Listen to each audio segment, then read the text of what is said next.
திருமூலருடைய செல்வம் நிலையாமை என்ற பகுதியில் 169வது பாடல். இந்த பாடல் இதன் மூலமாக திருமூலர் செல்வத்தை பற்றியும் அதனுடைய நிலையாமையை பற்றியும் அதோடு சேர்த்து இறைவனை பற்றியும் இறைவனே முழுமையான நிலையான செல்வத்தை கொடுக்கக்கூடியவர் என்பதை பற்றியும் 4 விஷயங்களை இந்த பாடலில் அவர் பொதிந்து வைத்திருக்கின்றார். இந்த பாடலை பார்த்து அதனுடைய பொருளை பார்த்து அதன் பிறகு வாய்மைக்கு பேர் போன ஹரிச்சந்திரனுடைய கதையையும் இந்த காணொளியில் இப்போ பார்ப்போம். 169வது பாடல். இயக்குறு திங்கள் இருட்பிளம் பொக்கும் துயக்குறு செல்வத்தை சொல்லவும் வேண்டா மயக்கர நாடுமின் வானவர் கோனை பெயர் கொண்டல் போல பெரும் செல்வமாமே. திரும்பவும் இந்த பாடல். இயக்குற திங்கள் இருட்பிளம் போக்கும் துயக்குறு செல்வத்தை சொல்லவும் வேண்டா மயக்கர நாடுமின் வானவர் கோனை பெயர் கொண்டல் போல பெரும் செல்வமாமே. இந்த பாடலுடைய பொருளை பார்த்தோம்னு சொன்னால், இயக்குறு திங்கள் இருட்பிளம் போக்கும், அதாவது இந்த பௌர்ணமி இருக்கின்றது.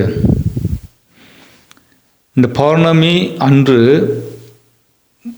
வெளிச்சம் அதிகமாக இருக்கும், நிலா வெளிச்சம். ஆனால் அந்த அதிகமாக இருக்கின்ற அந்த நிலா வெளிச்சம் கூட தொடர்ந்தும் அப்படி இருப்பது கிடையாது. அது கொஞ்சம் கொஞ்சமாக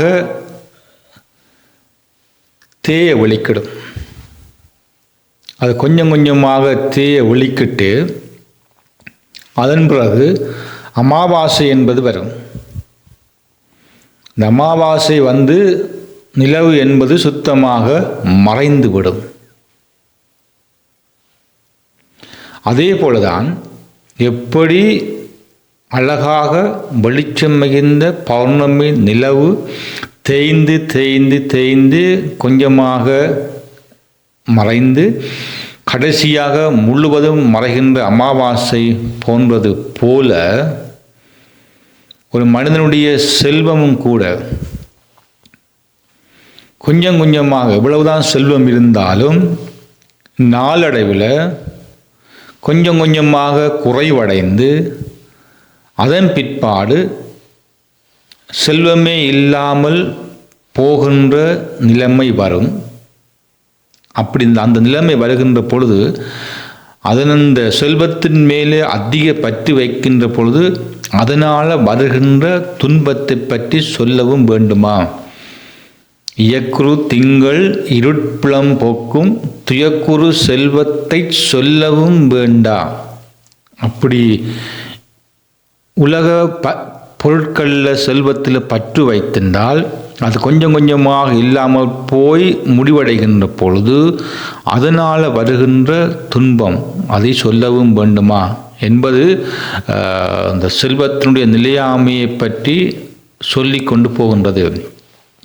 மயக்கர நாடுமின் வானவர் கோனை பெயர் கொண்டல் போல பெரும் செல்வமாமே. அதனால தான் இந்த நிலையில்லாத உலக செல்வங்களின் மேல் மயங்கி இருக்காமல், உலகத்தில் இன்றைக்கு என்னதான் சொன்னாலும் செல்வத்தில் நிறைய பேருக்கு ஆசை இருக்கின்றது. அந்த செல்வத்துக்காக வேண்டித்தான் நிறைய பேர் என்னவும் செய்கின்றார்கள். அதில் ஒரு மாற்று கருத்தும் கிடையாது. ஆனால் இது ஒரு நிலையில்லாத செல்வம் என்பது தெரியும் தெரியாது அப்படி தெரிந்தாலும் அதில் ஒரு மயக்கம், அதில் ஒரு மாயை, அதற்காக தேடுவது. அதனால தான் இந்த நிலையில்லாத உலக செல்வங்களின் மேல் மயங்கி இருக்காமல் என்றும் நிலைத்திருக்கின்றவனும் தேவர்களுக்கெல்லாம் தலைவனுமாகிய இறைவனை, அப்போ இறைவனை பற்றி சொல்லுகின்ற போது இந்த பாடல் என்றும் நிலைத்திருப்பவன், அப்போ இறைவனுக்கு தொடக்கமும் இல்லை முடிவும் இல்லை, என்றும் நிலைத்திருப்பவன். இரண்டாவது, இறைவன் யார் என்று சொன்னால் தேவர்களுக்கெல்லாம் தலைவன். ஒரு சாதாரண இறைவன் அல்ல, எல்லாருக்கும் தலைவன் அவர் தான், தேவர்களுக்கெல்லாம் தலைவன். அப்படிப்பட்ட இறைவனை தெளிவாக உணர்ந்து அடையுங்கள். திருமுறை அந்த கருத்தை சொல்லுகின்றார். செல்வம் இருந்து அழிந்து போகும், அமாவாசை போல ஒன்றுமே இல்லாமல் போய்விடும். அதன் பிற்பாடு அதிலிருந்து வருகின்ற துன்பம் அளவு கடந்தது. செல்வத்தால் வருவது துன்பம் என்பதை சொல்லுகின்றார்.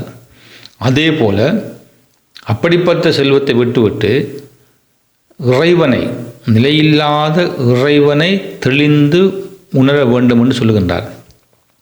அப்படி இறைவனை தெளிந்து உணர்ந்து அடைய பெற்றால் அவர் சொல்லுகின்ற ஒப்பீடு என்னென்னு சொன்னால், மழையை கொடுக்கும் கார்மேகம் போல பெரும் செல்வங்களை அந்த இறைவனே மழையைப் போல பொழிவான். இது என்ன அதிசயம் என்று சொன்னால், இறைவனுக்கு முக்கியத்துவம் கொடுத்து இறைவன்தான் முதலிடம் என்று தேட வழிக்கிடுகின்ற பொழுது மழையை கொடுக்கும் கார்மேகம் போல, இப்போ சாதாரணமான கொஞ்ச நெஞ்ச செல்வம் அல்ல, மழையை கொடுக்கும் கார்மேகம் போல பெரும் செல்வங்களை இறைவன் மழையைப் போல பொழிவான். இறைவனை தேட செல்வம் பெருவாரியாக வந்து சேரும். உண்மையாக இறைவனை தேட செல்வம் பெருவாரியாக வந்து சேரும். அதுதான் இந்த பாடம் சொல்லப்படும், மழையைப் போல பொழிவான் என்று இந்த பாடலில் சொல்லப்படுகிறது. இது முழுக்க 100% எப்படி சாத்தியமாகுமா என்ற கேள்வி வரும். இதை கேட்கின்றவர் கூட இந்த உலகத்தில் இன்றைய நிலைமையில் செல்வம் இல்லாமல் வாழ முடியுமா, அல்லது ஒரு கொஞ்சம் பொய்யாவது சொல்லாமல் வாழ முடியுமா, செல்வத்தை சேர்க்க முடியுமா, இதெல்லாம் சாத்தியமா என்பது பல பேருடைய எல்லாருடைய கேள்வியும் தான். அதனால் அந்த ஹரிச்சந்திரனுடைய கதை நமக்கு தெரிந்த கதையாக இருந்தாலும் அப்படியும் ஒரு மனுஷன் வாழ்ந்திருக்கிறான், அது நமக்கு தெரிய வேண்டியது. ஹரிச்சந்திரன் அல்லது ஹரிச்சந்திரன் இது இந்திய தொன்மை கதை ஒன்றில் ஒரு தலைவனுடைய கதை. இந்த கதையின்படி சூரிய குலத்தில் 28வது அரசனானான். இவன் தனது வாழ்வில் சொன்ன சொல் தவறாமை, பொய் சொல்லாமை என்னும் 2 ஒழுக்கங்களை இறுக்கமாக கடைப்பிடித்து வந்தான். வாய்மைக்கு சொல்லுவாங்க ஹரிச்சந்திரன் என்று. தனது கொள்கைகளை உறுதியாக நின்றவன். தன் வாழ்க்கையில் அவன் அடைந்த துன்பங்களை, அதனால் அடைந்த வேதனை, அதன் மத்தியிலேயும் அவன் உண்மையை எப்பொழுதுமே பேசி வந்தவன். இளம் வயதில் பார்த்த அந்த வாழ்க்கை மாறுபட்டாலும் உண்மைக்கு எப்பொழுதுமே பேர் போனவன் தான் இந்த ஹரிச்சந்திரன்.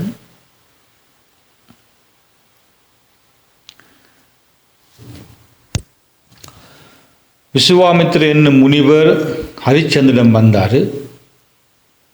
ஹரிச்சந்திரன் தனது கனவில் வந்து அவரது நாட்டை தனக்கு நன்கொடையாக தருவதாக வாக்களித்ததாகவும், அதனால் அந்த நாட்டை தனக்கு அவன் தந்துவிட வேண்டும் என்று கூறினார்.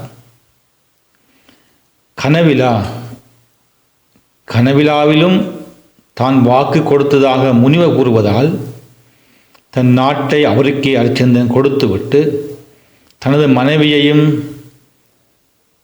சிறுவனையும் அழைத்து கொண்டு அந்த நாட்டின் எல்லைக்கு அப்பால் இருந்த வாரணாசிக்கு செல்வதாக நாட்டை விட்டு அவன் வெளியேறினான்.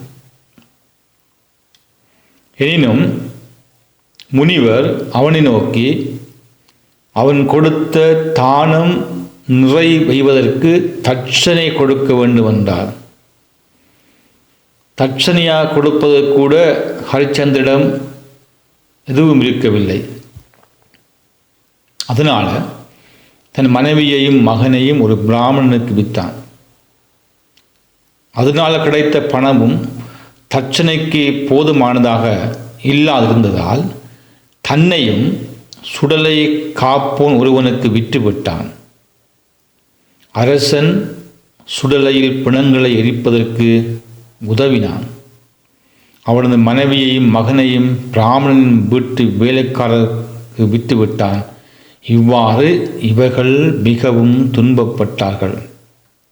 ஒரு நாள் பிராமணனின் பூசைக்காக பூ பறிக்க சென்ற ஹரிச்சந்திரனின் மகன் பாம்பு தீண்டி இறந்தான். உதவியேது மற்ற ஹரிச்சந்திரனின் மனைவி தனியாக தனது மகனின் பிணத்தையும் தூக்கி கொண்டு புலம்பியவளாக மயானத்திற்கு சென்றாள். மகனின் பிணத்தையும் எரிப்பதற்காக செலுத்த வேண்டிய வரியையும் கொடுப்பதற்கு கூட அவளிடம் பணம் இல்லை.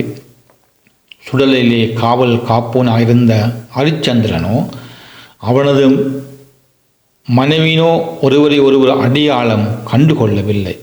பலி செலுத்த பணம் இல்லை என கூற கேட்ட ஹரிச்சந்திரன் கண்ணில அவள் கழுத்திலிருந்த தாலி பட்டது. அவளை பார்த்து அத்தாலியை விற்று வரியை கட்டுமாறு அவன் கூறினான். அவளது கணவனான ஹரிச்சந்திரனுடைய கண்ணுக்கு மட்டுமே அவள் அணிந்திருந்த தாலி தெரியக்கூடிய என்பதனால் காவலாளியாக இருந்தவன் ஹரிச்சந்திரன் தான் என அவள் அறிந்து கொண்டாள். இதனால் ஹரிச்சந்திரனும் தனது மனைவியை அடையாளம் கண்டு கொண்டான்.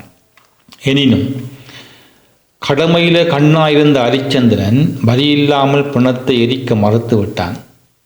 அவனது மனைவியிடம் ஒரே ஒரு சேலை மட்டுமே இருந்தது. அதில் ஒரு பாதியை கிழித்து தனது மகனின் உடலை போத்தி இருந்தாள். மற்ற பாதியே அவளது உடலை மூடியிருந்தது. அதனை வரியாக கொடுத்தால் பிணத்தை எரிக்க முடியும் என ஹரிச்சந்திரன் ஒப்புக்கொண்டான். அவளும் அதற்கு இணங்கி சேலையை அவிழ்க்க முற்பட்ட போது விஷ்ணுவும் தேவர்களும் விசுவாமித்திர முனிவரும் அவர்கள் முன் தோன்றினர். உண்மை மீது அவன் கொண்டிருந்த உறுதிக்காக அவர்கள் அவனை போற்றியே அவர்கள் அவனது மகனுக்கு உயிர் கொடுத்தனர். ஹரிச்சந்திரனுக்கும் அவனது மனைவிக்கும் சுவர்க்க பதவி கொடுத்தனரினும் அதனை ஏற்க அவர்கள் மறுத்தனர். தமது குடிமக்களை விட்டு செல்வது சரியில்லை என்றும் அதனால் அவர்களையும் தன்னோடு கூட்டிச் செல்ல விரும்புவதாகவும் ஹரிச்சந்திரன் இறைவனிடம் வேண்டினான்.